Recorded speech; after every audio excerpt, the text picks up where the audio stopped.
چنانچہ ہمارے اکابرین رات کو عبادت میں گزارتے تھے۔ سلطان محمود غزنوی وقت کا بادشاہ تھا۔ اس کے حالات زندگی میں لکھا ہے کہ 5000 مرتبہ ہر رات میں وہ درود شریف پڑھا کرتا تھا۔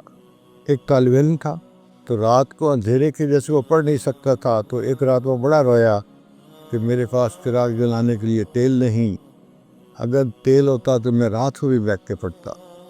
جب وہ نوجوان روتے روتے سو گیا تو اس کو خواب میں نبی اسلام کی زیارت نصیب ہوئی۔ نبی اسلام نے اس سے پوچھا تو کیوں رو رہا تھا؟ اے اللہ کے نبی صلی اللہ علیہ وسلم، روشنی کا کوئی بندوبست نہیں اور میں رات کو پڑھ نہیں سکتا، مجھے افسوس ہوا کہ میرا وقت ضائع ہوتا ہے، اس لیے میں روتا روتا سو گیا۔ تو نبی اسلام نے خواب میں فرمایا سلطان محمود غزنوی کے پاس جاؤ، وہ بادشاہ تھا وقت کا، اور اس کو کہو کہ وہ تمہارے لیے رات کو روشنی کا انتظام کر دے۔ اے اللہ کے حبیب صلی اللہ علیہ وسلم، وہ میری بات کہاں مانے گا، میں تو ایک طالب علم ہوں۔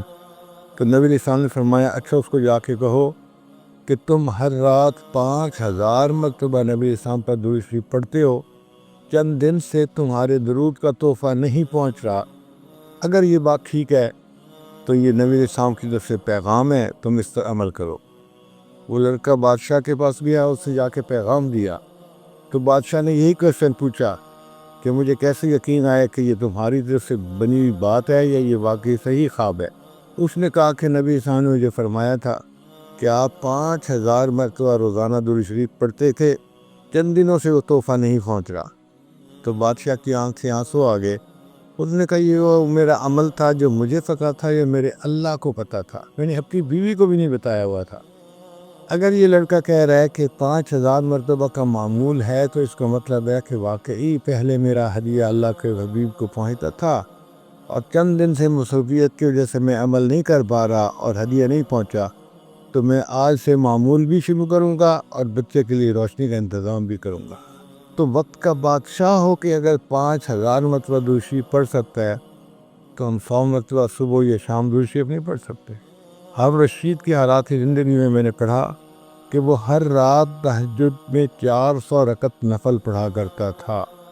تو مجھے حیرت ہوئی، میں نے کہا شاید پرنٹنگ میں کوئی کمی رہ گئی ہوگی، 40 کو انہوں نے 400 بنا دیا۔ تو میں نے پھر اور کتابوں سے اس کے حالات زندگی پڑھنے شروع کیے۔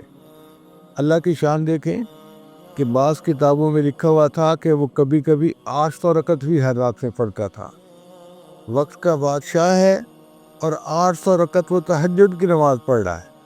سبحان اللہ، ہمارے لیے 4 رکعت پڑھنی مشکل ہوتی ہے، اس لیے کہ ہمارے دل میں اہمیت نہیں ہے وقت کی، اور اس بات کا شوق نہیں کہ ہم زیادہ سے زیادہ نیکیاں اپنے نام اعمال میں جمع کر لیں۔ دنیا کا اکاؤنٹ بیلنس بڑا کرنا اس کا شوق ہوتا ہے، اب میرے پاس 2 لاکھ ہو گئے، اب 5 لاکھ ہو گئے، اب 10 لاکھ ہو گئے، اب 20 لاکھ ہو گئے۔ یہ بیلنس جب بڑھتا جاتا ہے تو خوشی ہوتی ہے کہ ہاں اب میرے اکاؤنٹ پہ اب میں ملینر بن گیا ہوں۔ اسی طرح اللہ کے نیک بندوں کو نیک اعمال اکٹھا کرنے کا شوق ہوتا ہے، چنانچہ وہ لگے ہوتے ہیں اللہ کی عبادت میں، اللہ کی رضا کے لیے۔ ان کے نیک اعمال بھر جاتے ہیں نیکیوں سے۔ اللہ تعالی ہمیں بھی ایسا شوق عطا فرمائے۔ سیدہ فاطمہ الزہرا رضی اللہ عنہا کا واقعہ ہے کہ تہجد کی ایک رات انہوں نے نماز نیت کی، قرآن پاک کی تلاوت کرتی رہیں، ایسا مزہ آیا۔ جب سلام پھیرا تو دیکھا کہ فجر کا وقت ہونے کو ہے، تو دعا کے لیے ہاتھ اٹھائے اور رونے بیٹھ گئیں، یا اللہ میں نے تو 2 ہی رکعت کی نیت باندھی تھی اور تیری رات ختم ہو گئی، تیری راتیں کتنی چھوٹی ہیں۔ ان کو راتوں کے چھوٹا ہونے کا شکوہ ہوتا تھا، اور ہم اتنی لمبی راتوں میں سو کے وقت گزار دیتے ہیں اور 2 رکعت 4 رکعت پڑھنے کی بھی توفیق نہیں ہوتی۔